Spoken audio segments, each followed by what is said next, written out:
Bonjour Vinciane. Bonjour. Alors, du coup, on va faire une petite capsule vidéo pour, c'est un peu de l'information aussi à tout le monde, savoir un petit peu par rapport à la formation sur les freins restrictifs buccaux.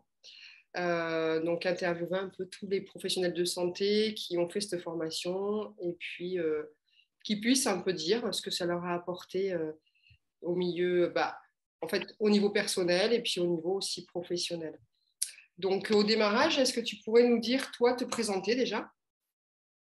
Alors, moi, je m'appelle Vinciane Samin. Je suis infirmière en néonatologie depuis bientôt 20 ans et je suis consultante en lactation et BCLC depuis 2015. Je travaille dans un grand service de néonat à Bruxelles et, et je travaille aussi dans un petit centre périnatal, juste à Bruxelles aussi, avec toute une équipe dans laquelle on trouve un peu différents professionnels. Et puis, j'ai mon cabinet privé à la maison, D'accord. tout près de Bruxelles. Du coup, sur toutes ces années de pratique professionnelle, qu'est-ce qui a fait que tu es arrivé à la formation des freins restrictifs buccaux? Alors, mais depuis que je travaille, j'en ai vu beaucoup des freins restrictifs chez les bébés et je trouvais que ces dernières années, on en parlait un peu plus.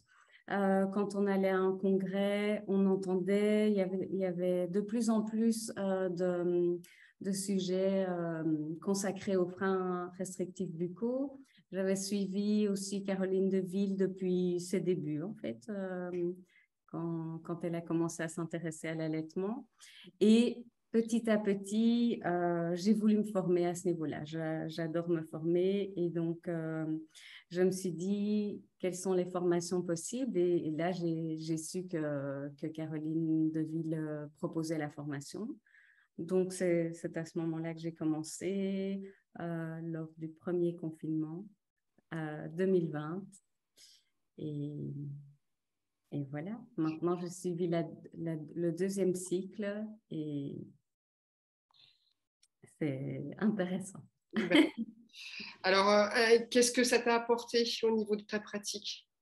Alors au niveau de ma pratique, ça m'a vraiment permis d'avoir une vision plus globale du bébé.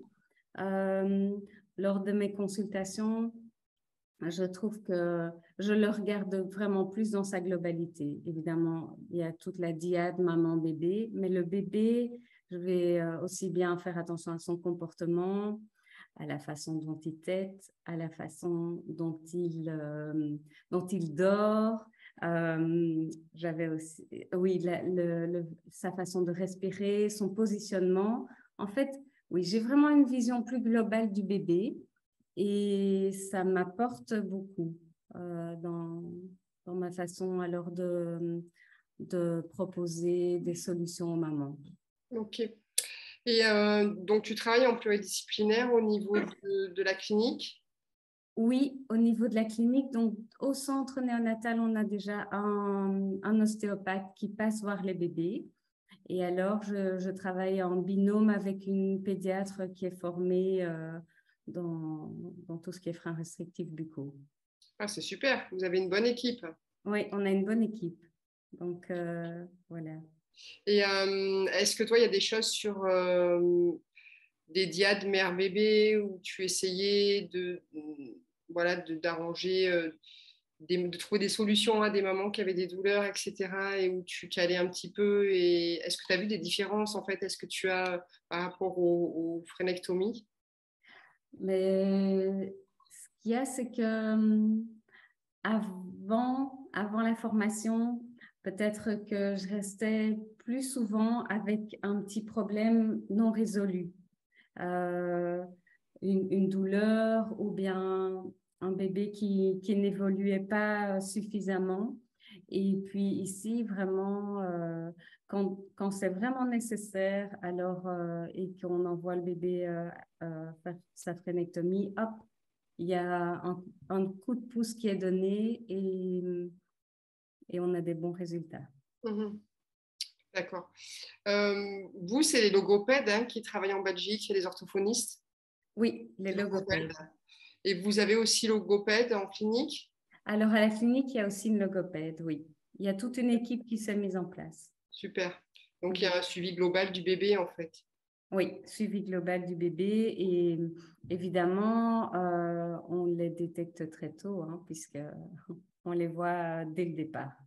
Ok, Euh, d'accord. Donc, à chaque fois, les 3, 4 personnes interviennent, en fait. Ostéopathe, toi, l'orthophoniste et la pédiatre? non, pas à chaque fois, parce que quand on a des bébés en néonatologie, on y va doucement Mhm. et on fait d'abord, bien sûr, moi je m'occupe beaucoup de l'allaitement et on fait appel à l'ostéopathe et puis on voit comment ça évolue et on prend le temps avant de demander à la logopède de passer pour un éventuel trouble oral, de l'oralité, mais elle vient en second plan parce que les bébés sont quand même fort petits et donc Eh oui, en néonat, ouais. faut faire attention. Mm. Tu vois principalement des bébés de néonat, du coup. Mais parce qu'en cabinet libéral, tu dois voir quand même d'autres bébés, non? Plus grands, plus... Alors en cabinet libéral, je vois certains anciens patients de néonat Mhm. et tous les autres et d'autres bébés qui ont principalement entre 0 et 8 mois, je dirais. Ok. Oui. Donc, c'est pas la même prise en charge, là, du coup. Non, c'est pas la même prise en charge. Et là, directement, je travaille en collaboration avec la pédiatre et l'ostéopathe et la logopède si nécessaire aussi par la suite. Ok. Donc, tu es plutôt contente de ta formation? Oui, je suis contente. Franchement, ça m'a pas mal apporté d'éléments nouveaux et ça me permet de découvrir quelque chose de plus global. Un Mhm. travail plus global et ça, c'est vraiment chouette. Bon, tant mieux. Ok, si tu as des choses à rajouter, tu peux. Mais là, je sors d'une petite formation sur les réflexes archaïques. C'était principalement ciblé sur les petits bébés. C'est aussi un sujet fort intéressant. Donc, Mhm. voilà. C'est complémentaire. J'adore me former et donc je vais continuer. Mhm. Tu as bien raison. Voilà. Merci. Ok, ben merci beaucoup, Vinciane, pour ton témoignage. Avec plaisir. Et puis à bientôt. Oui, à bientôt. Au revoir. Au revoir.